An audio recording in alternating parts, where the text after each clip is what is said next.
The first step to speaking at a convention is applying to one. For your first time, try to find a smaller local one. Big conventions prefer to have people with experience, and local cons will give more thought to local presenters. Most conventions have their sign-up forms open several months before the convention and will close them several months before the actual date, so you will need to plan far in advance. In my experience, there are two kinds of panels. The first and less common is when the convention assigns you a group of people to speak with. In that case, they will have a selection of panels for you to choose from, and you will apply to speak on whichever ones appeal to you. Then the organizers will pick from the applicants and assign 4 to 5 people to speak. The second and far more common type is where you send in a panel you would like to present. After comparing and evaluating the applicants, the organizers will decide which ones are a good fit and work them into the schedule. I have the most experience with the second type, so my advice will be tilted towards that. Each type has their pros and cons. The first is wonderful for networking, and the second is great because you get to decide what is said. But to get either of them, you must apply first. Applications will vary from con to con, but most will ask for the same sorts of information: a breakdown of what you plan to say.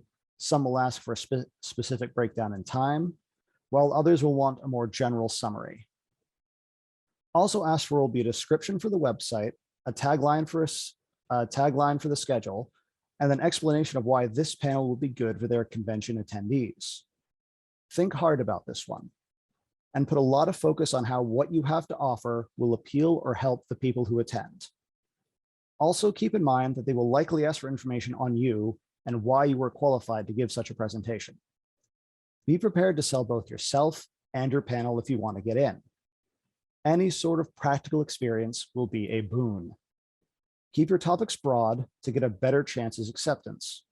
For example, a panel about running epic level encounters in D&D will have less of a chance than one about how to run a tabletop game in general. Once you have your slot approved, it's time to get ready.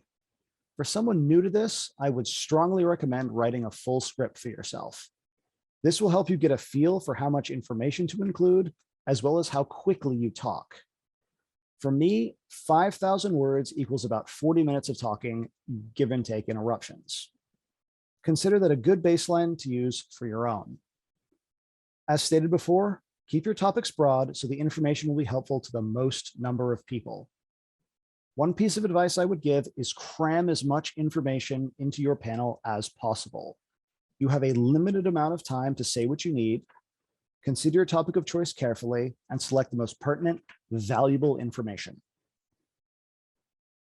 Expect the first 5 minutes of your talk to be taken up by seating and introducing yourself and talking about what the panel will be about.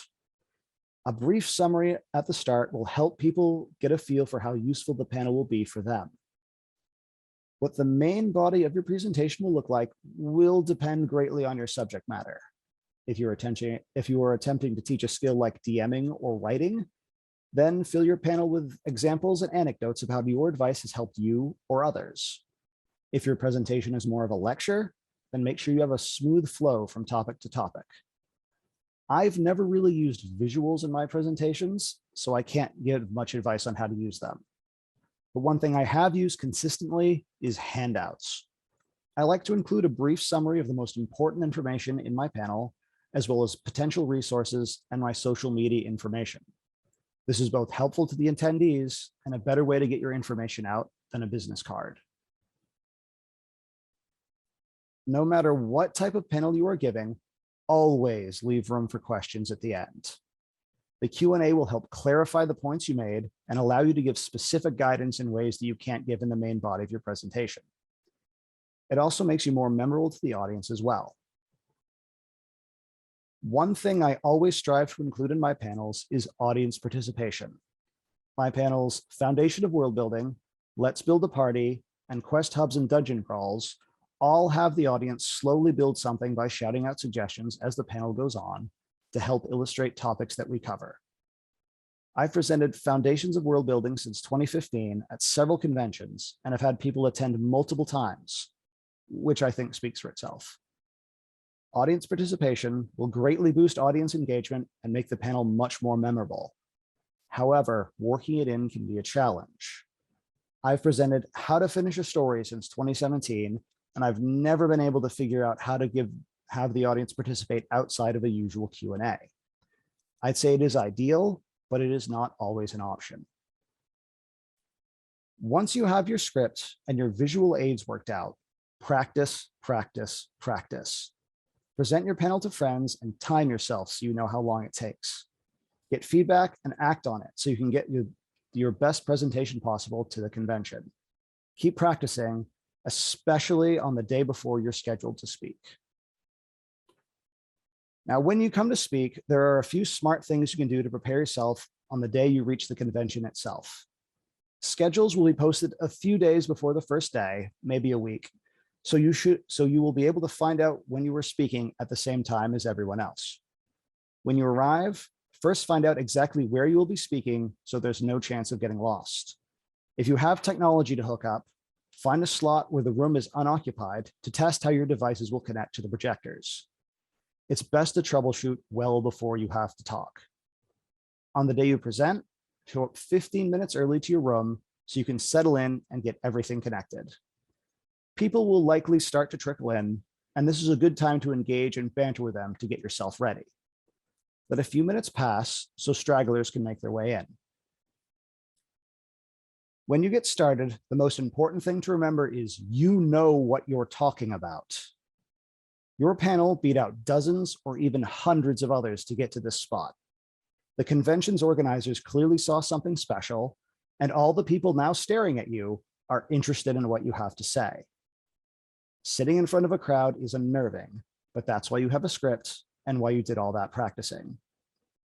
It is completely normal for a few people to get up and leave partway through your talk.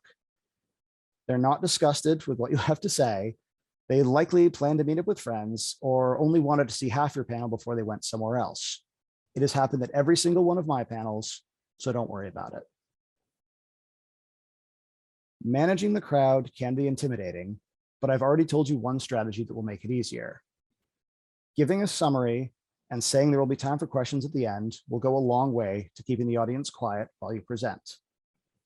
Though people will be bound to raise their hands, resist letting people ask questions during the scripted part of your presentation. There is a tendency for people to ramble on or have the dreaded more of a comment than a question. And as said, you have a limited amount of time to get your point across. A polite, "I'll have time for questions at the end," will go a long way. To wrap up, this is not a skill you can master quickly. Public speaking, like writing or GMing, is all about figuring out what works for you. You might work best giving a lecture with a rigid script or indulging in a freewheeling discussion with your audience. You won't know until you try, and when you do try, examine your performance with an objective eye. Did it take more or less time than you thought? What did the audience react well to?